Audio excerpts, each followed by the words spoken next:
Grind, folks. What's going on, guys? I am on the way to an existing maintenance customer. This is AC maintenance. Guys, I think this customer, I know parking is a mofo in this area. Also, this customer doesn't have a disconnect. I think she got one of the Philly disconnects. You guys know what I'm talking about when I get there. But what was done here? I think we replaced an igniter the last time we came out here for the heat maintenance. I believe this customer has an older 80% furnace. I think the AC is newer, is a cooling condenser, but I forgot what was done out here before. But nonetheless, I'm almost here right now, guys. Let's go take a look. I'll see y'all when I get inside. All right, guys. Our drains go right back. I believe she has a sump pump on the other side of this wall. Our drains are looking good. I believe I replaced this filter the last time I came out here. Let me look at this filter real quick, guys. I'll be right back. Yep, filter still looks good. What we'll do, what is this, a 1625? Actually, we replaced this in August. Even better. But what we'll do is I'll make a note to replace this the next time we come out for the heat maintenance. But guys, let me put this back in and let's go outside. I'll be right back. We're outside. This is a Payne. This is 3.5 ton. Put in 2017, so this thing is 9 years old. I believe we replaced this capacitor and added a hard start. This had to be like at least 5 years ago. But besides the cap and the hard start kit out here, everything else is original. And you guys should know this from previous videos. This is what we like to call our Philly disconnect.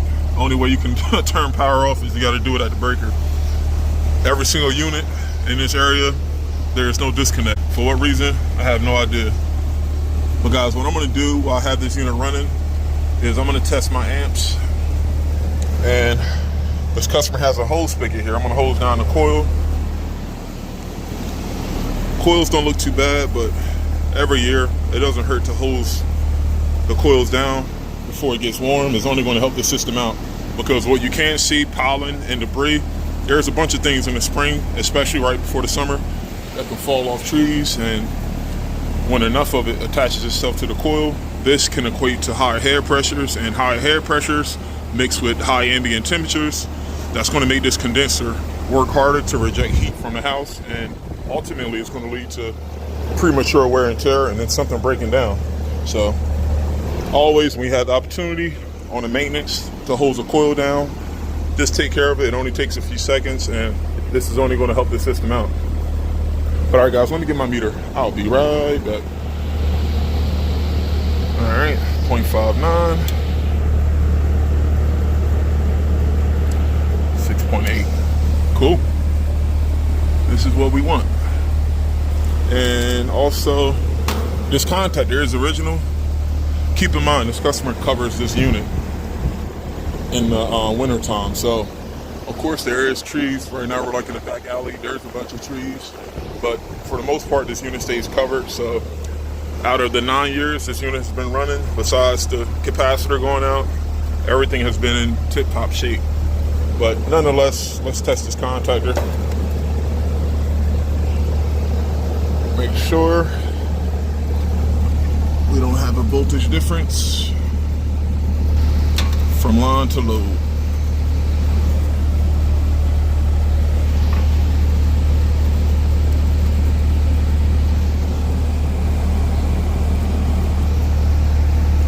Nope, that side is good.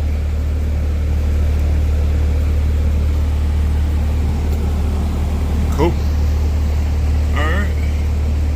This is looking good. Now what I'm gonna do is, I think the water is turned off from inside. I gotta turn that ball valve on. And we're gonna hose this coil down. Inside is about 65 degrees. She rarely turns the heat on, but my line set is starting to freeze up. We have a 20-degree split inside, but keep in mind, guys, I think today is a high of like 77.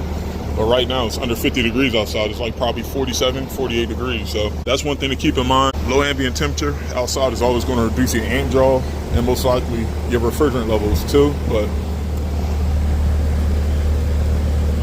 But we've been out here last summer. Well, we've been out here last year, and knock on wood, this customer never had any refrigerant related issues. So guys, what I'm going to do, I'm going to put the panel back on and let's turn the water on. I'll be right back, guys. Got the doors back on.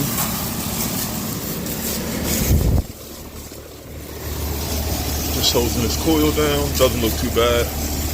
And once again, we do this every year, so I'm not really expecting much of anything to be on this coil.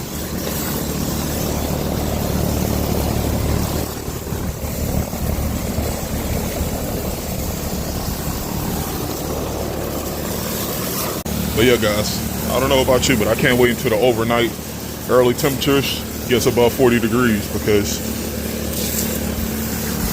it sucks trying to do AC maintenances 8 to 10 or whatever your first block is. If it's 7 to 9 or 8 to 10, whatever the case is, you definitely want it to be somewhat warmer than 48 degrees, but it is what it is.